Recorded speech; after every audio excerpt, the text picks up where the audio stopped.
Évangile de Jésus-Christ selon saint Luc.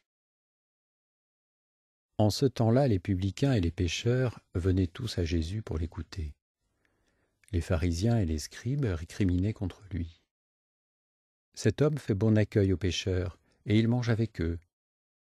Alors Jésus leur dit cette parabole. Si l'un de vous a 100 brebis et qu'il en perd une, n'abandonne-t-il pas les 99 autres dans le désert pour aller chercher celle qui est perdue, jusqu'à ce qu'il la retrouve ?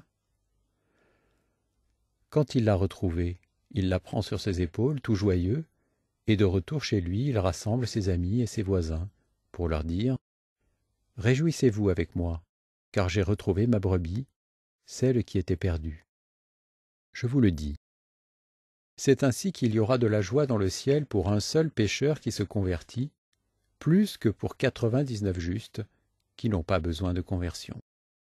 Ou encore, si une femme a 10 pièces d'argent et qu'elle en perd une, ne va-t-elle pas allumer une lampe, balayer la maison et chercher avec soin jusqu'à ce qu'elle la retrouve ?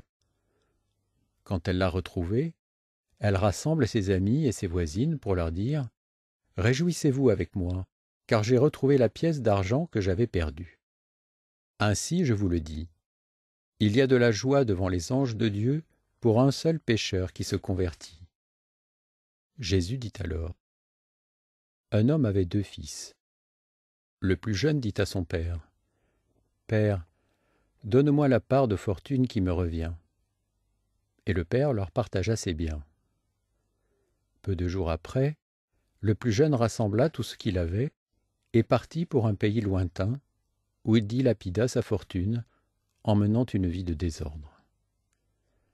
Il avait tout dépensé quand une grande famine survint dans ce pays, et il commença à se trouver dans le besoin. Il alla s'engager auprès d'un habitant de ce pays, qu'il envoya dans ses champs garder les porcs. Il aurait bien voulu se remplir le ventre avec les gousses que mangeaient les porcs, mais personne ne lui donnait rien. Alors, il rentra en lui-même et se dit, « Combien d'ouvriers de mon père ont du pain en abondance, et moi ici je meurs de faim. Je me lèverai, j'irai vers mon père, et je lui dirai, « Père, j'ai péché contre le ciel et envers toi. Je ne suis plus digne d'être appelé ton fils. Traite-moi comme l'un de tes ouvriers. » Il se leva et s'en alla vers son père. Comme il était encore loin, son père l'aperçut et fut saisi de compassion. Il courut se jeter à son cou et le couvrit de baisers.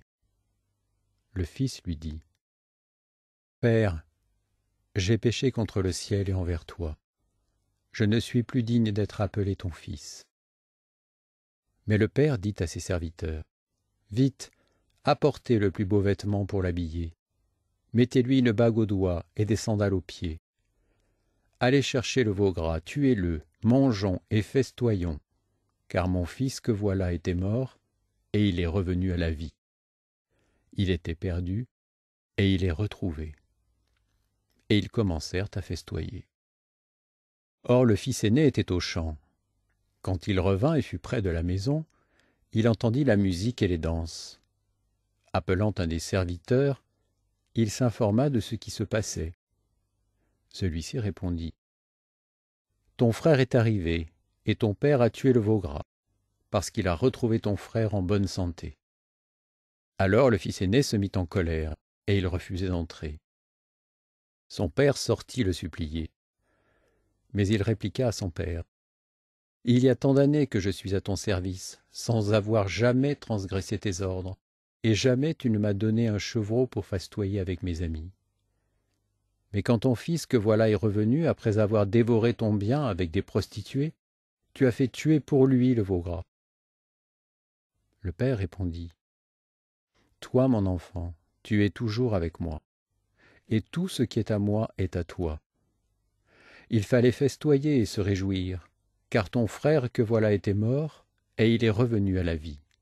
Il était perdu, et il est retrouvé. » Acclamons la parole de Dieu.